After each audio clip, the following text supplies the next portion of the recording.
అందరికీ స్వాగతం. ఈరోజు మనం ఒక జర్మన్ భాషా పాఠంలోకి కాస్త లోతుగా వెళ్దాం.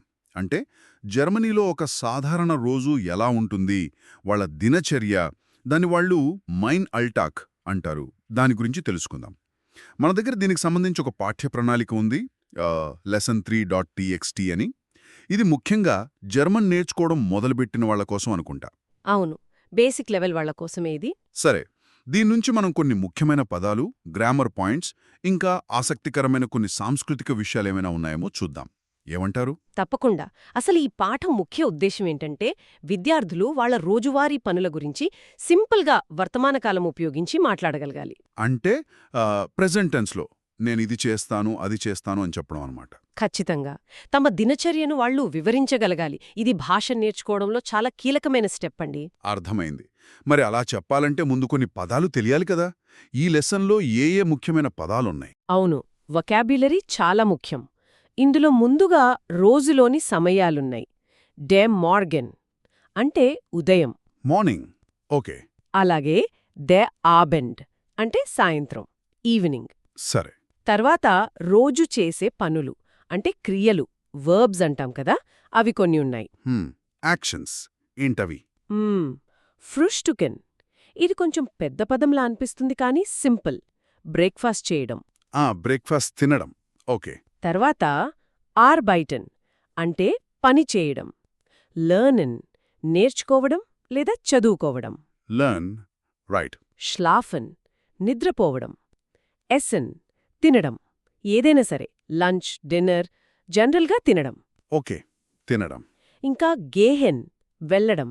ఇవి చాలా కామన్గా వాడతాం కదా. అవునవును, వెళ్ళడం, తినడం, పడుకోవడం, బేసిక్ పనులు. మరి ప్లేసెస్ గురించి, అంటే ఎక్కడికి వెళ్తారు? అది కూడా ఉంది. ది షూల్ అంటే స్కూల్, పాఠశాల. స్కూల్. ఇంకా దస్ బ్యూరో ఆఫీస్, కార్యాలయం. Bureau, office. ఓకే. ఈ పదాలన్నీ కలిపితే ఒక రోజు గురించి బేసిక్గా చెప్పొచ్చన్నమాట. అంతే కదా. ఉదాహరణకు, నేను ఉదయం బ్రేక్ఫాస్ట్ చేస్తాను అనడానికి ఇష్ ఫ్రూస్టుక అమ్ మార్గన్ అనొచ్చు, లేదా అమ్ మార్గన్ ఫ్రూస్టుక ఇష్ అని కూడా అనొచ్చు. ఆ తేడా ఏంటో మనం తర్వాత చూద్దాం. సరే సరే. అలాగే నేను ఆఫీస్లో పని చేస్తాను అంటే ఇష్ ఆర్బైథే ఇమ్ బ్యూరో. చూసారా ఆ పదాలు ఎలా వాక్యంలో అమరుతున్నాయో? ఇవి తెలియకపోతే కష్టం. నిజమే, పదాలు తెలిసాయి సరే, మరి వాటిని సరిగ్గా ఒక వాక్యంలో పెట్టాలంటే అక్కడే కదా గ్రామర్ అవసరం. అవునండి, వ్యాకరణం లేకపోతే వాక్యానికి ఒక స్ట్రక్చర్ ఉండదు. ఈ పాఠంలో 2 మెయిన్ గ్రామర్ పాయింట్స్ ఉన్నాయి. అవేంటి? మొదటిది, వర్తమాన కాలంలో క్రియ చివరలు ఎలా మారతాయి అనేది, అంటే present tense verb endings. Verb endings. జర్మన్లో ఇంగ్లీష్లా కాకుండా ఆ వాక్యంలో పని ఎవరు చేస్తున్నారు అనేదాన్ని బట్టి, అంటే సబ్జెక్ట్, క్రియ చివర మారుతుంది. ఓ, అంటే నేను అంటే ఒకలా, నువ్వు అంటే ఇంకోలా ఉంటుందా?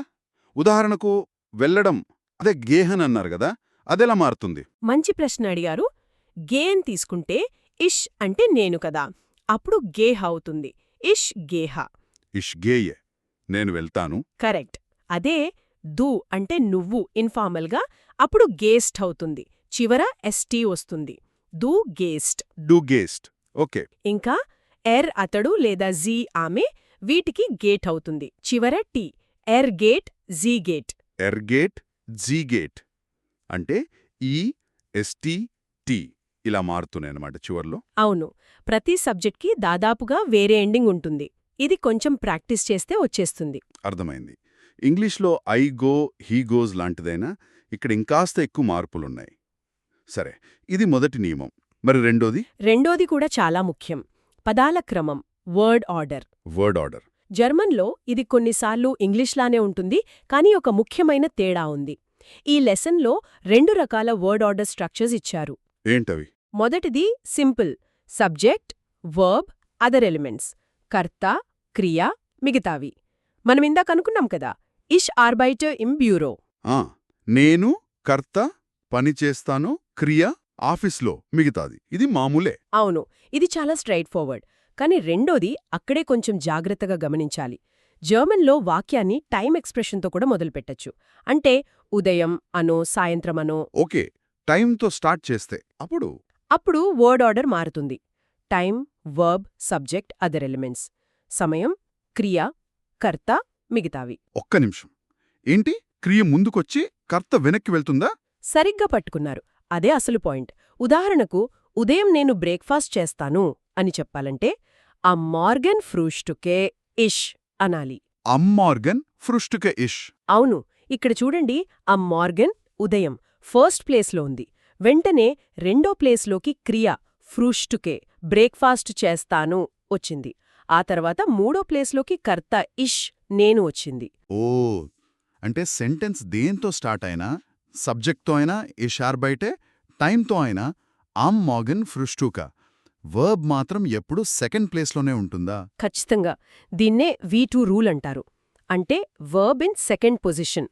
ఇది జర్మన్ గ్రామర్లో ఒక ఫండమెంటల్ రూల్. భలే ఉంది ఇది. వినడానికి కొంచెం కన్ఫ్యూజింగ్గా అనిపిస్తుందేమో మొదట్లో. నిజమే. ఇంగ్లీష్ మాట్లాడే వాళ్ళకి కొంచెం అలవాటు పడాలి. ఎందుకంటే మనకు సబ్జెక్ట్ వర్బ్ ఆర్డర్ అలవాటు కదా.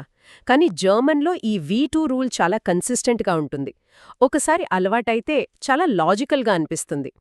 పైగా దేనిమీద ఎంఫసిస్ చేయాలో దాన్ని ఫస్ట్ పెట్టొచ్చు, టైంనో ప్లేస్నో. చాలా క్లియర్గా చెప్పారు.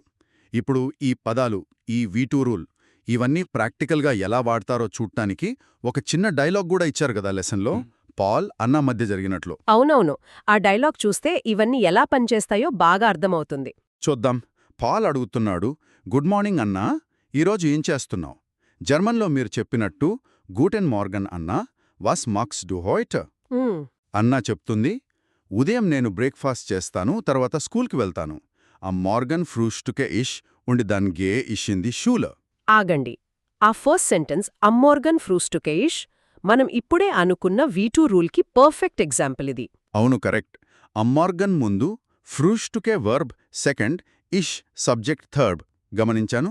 తర్వాత ఓకే, నేను ఆఫీస్లో పనిచేస్తాను. ఇష్ ఆర్బైటే ఇన్ బ్యూరో. ఇది normal word order. Subject verb. అవును. అన్న అడుగుతుంది, సాయంత్రం ఏం చేస్తావ్? Was machst du am Abend? Ich esse mit meiner Familie und sehe ein bisschen fern. ఇక్కడ ఎస్ తినడం, sehr fern టీవీ చూడడం వాడారు. మ్మ్, చివరిగా అన్న సూపర్, సాయంత్రం నేను త్వరగా పడుకుంటాను. Super, am Abend first, schlafe verb second, ఇష్ సబ్జెక్ట్ థర్డ్. చూసారా? ఆ చిన్న సంభాషణలోనే మనం నేర్చుకున్న పదాలు ఫ్రూయిష్టుకన్, గేహెన్, ఆర్బైటన్, ఎసెన్, ఇంకా ఆ 2 రకాల సెంటెన్స్ స్ట్రక్చర్స్ ఎంత సహజంగా వచ్చాయో. ఇది స్టూడెంట్స్కి చాలా హెల్ప్ అవుతుంది. నిజనే. థియరీ కన్నా ఇలా ప్రాక్టికల్గా చూస్తే బాగా గుర్తుంటుంది. మరి నేర్చుకున్నది ఇంకా బాగా గుర్తుండటానికి కొన్ని ప్రాక్టీస్ యాక్టివిటీస్ కూడా ఇచ్చారు కదా, అవేంటి? అవునండి, భాష నేర్చుకోవటంలో ప్రాక్టీస్ చాలా అవసరం. ఇందులో 2 రకాల యాక్టివిటీస్ ఉన్నాయి. మొదటిది వినడం, చదవడం మీద ఫోకస్ చేస్తుంది. Listening and reading. అవును, టీచర్ కొన్ని చిన్న చిన్న డైలీ రొటీన్స్ని జర్మన్లో చదువుతారు. ఉదాహరణకి, ఉదయం కాఫీ తాగుతాను, మధ్యాహ్నం పంచేస్తాను, సాయంత్రం చదువుతాను లాంటివి. స్టూడెంట్స్ విని వాటికి సంబంధించిన బొమ్మలతో జత చెయ్యాలి. అంటే ఉదయం పనికి సంబంధించిన బొమ్మ, మధ్యాహ్నం పనికి సంబంధించిన బొమ్మ, అలా. ఓ, మ్యాచ్ చేయడం అన్నమాట. దీనివల్ల లాభం? దీనివల్ల పదాలు విడివిడిగా కాకుండా ఒక కాంటెక్స్ట్లో, ఒక టైం ఫ్రేమ్లో గుర్తుంటాయి. లిజనింగ్ కాంప్రిహెన్షన్ కూడా ఇంప్రూవ్ అవుతుంది. బావుంది. అంటే జస్ట్ వర్డ్స్ బై యాడ్ చేయడం కాదు, మీనింగ్తో కలిపి నేర్చుకోవడం. మరి రెండో యాక్టివిటీ? రెండోది పేర్ వర్క్, ఇద్దరు కలిసి చేసే పని. ఇది స్పీకింగ్ స్కిల్స్ కోసం. మాట్లాడటం ప్రాక్టీస్ చేయడానికి.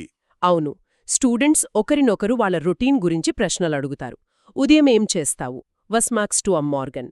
సాయంత్రం ఏం చేస్తావు? వస్ మార్క్స్ టు అమ్ ఆబండ్ లాంటివి.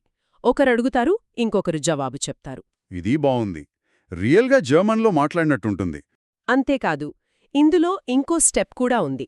అలా అడిగి తెలుసుకున్నాక ప్రతి స్టూడెంట్ వాళ్ళ పార్ట్నర్ గురించి క్లాస్కి చెప్పాలి. ఉదాహరణకి, మరియా ఉదయం బ్రేక్ఫాస్ట్ చేస్తుంది, మధ్యాహ్నం పని చేస్తుంది అని.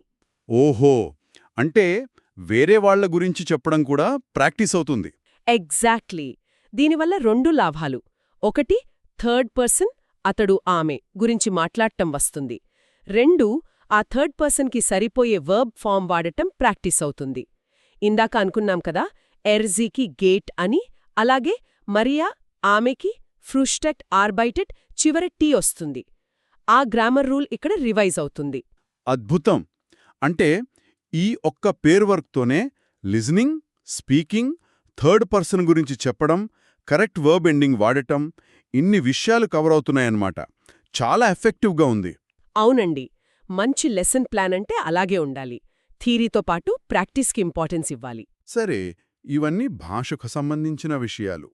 పాఠం చివర్లో ఒక కల్చరల్ టిప్ కూడా ఇచ్చారు కదా, జర్మన్ సంస్కృతి గురించి. అదేమిటి? ఆ అది కూడా ఇంట్రెస్టింగ్గా ఉంటుంది. జర్మన్ లైఫ్ స్టైల్ గురించి చిన్న ఐడియా ఇస్తుంది. 2 విషయాలు చెప్పారక్కడ. మొదటిది వాళ్ళ వర్క్, స్కూల్ టైమింగ్స్. టైమింగ్సా? అవును. జర్మనీలో చాలా ఆఫీసులు, స్కూల్స్ ఉదయం చాలా త్వరగా స్టార్ట్ అవుతాయట, దాదాపు 8 గంటలకే. 8 గంటలకేనా? మనకంటే ముందే. అవును, కాస్త ఎర్లీ స్టార్ట్ వాళ్ళది. ఇక రెండో విషయం వాళ్ళ భోజన అలవాట్లు. ఫుడ్ హ్యాబిట్స్ అవెలా ఉంటాయి? జర్మనీలో సాధారణంగా మధ్యాహ్నం భోజనం, లంచ్, అదే మెయిన్ మీలట. అంటే అప్పుడే హెవీగా, ఫుల్గా తింటారట. ఓ, లంచ్ హెవీగా ఉంటుందా? మరి రాత్రి? అక్కడే ఉంది అసలు విషయం. రాత్రి భోజనాన్ని వాళ్ళు ఆబెండ్ బ్రోట్ అంటారు. ఆబెండ్ బ్రోట్? అవును.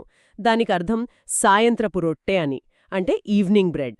పేరులోనే ఉంది కదా, అది చాలా లైట్ మీల్ గట. లైట్ గానా? రాత్రిపూట? అవును. చాలాసార్లు వేడిగా వండినవి కాకుండా బ్రెడ్, దానిమీద చీజ్, లేదా కోల్డ్ కట్స్ అంటారు కదా, చల్లగా ఉండే మీట్ స్లైసెస్ అలాంటివి, కొన్ని వెజిటబుల్స్, ఇలా సింపుల్గా తేలిగ్గా తింటారట. అలాగా? ఇది చాలా డిఫరెంట్గా ఉందే. మన దగ్గర ఇంకా చాలా దేశాల్లో డిన్నరే కదా హెవీగా, వేడివేడిగా ఉంటుంది. ఈ ఆబెన్ బ్రోట్ ఎందుకు అలా? ఏమైనా కారణముందా? మంచి ప్రశ్న. ఇది వాళ్ళ సంస్కృతిలో భాగం. ఒక రీజన్ ఏమంటే, మధ్యాహ్నం హెవీ మీల్ తింటారు కాబట్టి రాత్రికి తేలిగ్గా తింటే డైజెషన్కి మంచిదని అనుకోవచ్చు. ఇంకోటి, వాళ్ళ రోజు త్వరగా మొదలవుతుంది కదా, సాయంత్రానికి మళ్ళీ పెద్దగా వంట చేసే శ్రమ లేకుండా కుటుంబమంతా కలిసి సింపుల్గా తినేసి కాస్త రిలాక్స్ అవ్వడానికి ఇది బావుంటుంది. ఓ, అంటే ఈ ఆబెన్ బ్రోట్ కేవలం తినడం మాత్రమే కాదు, అదొక ఫ్యామిలీ గెట్ టుగెదర్ లాంటిది కూడా. వంట హడావిడి ఉండదు కాబట్టి ప్రశాంతంగా మాట్లాడుకోవడానికి టైం దొరుకుతుంది.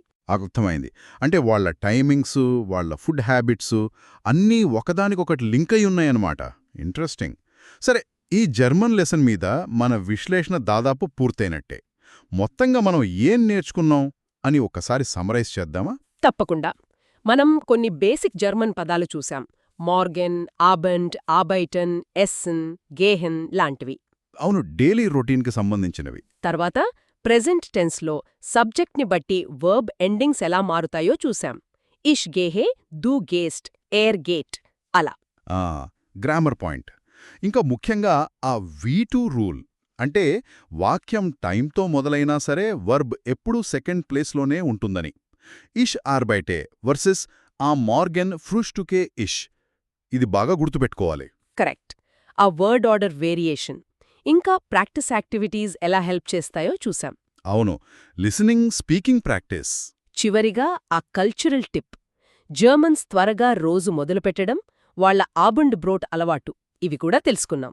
అంటే ఈ లెసన్ కేవలం భాష మాత్రమే కాదు, కొంచెం వాళ్ళ లైఫ్ స్టైల్ని కూడా టచ్ చేసింది. అవునండి. ఒక భాష నేర్చుకోవడం అంటే ఆ కల్చర్ని కూడా అర్థం చేసుకోవడమే కదా. నిజమే. ఇదంతా విన్నాక నాకు ఆలోచనొస్తోంది.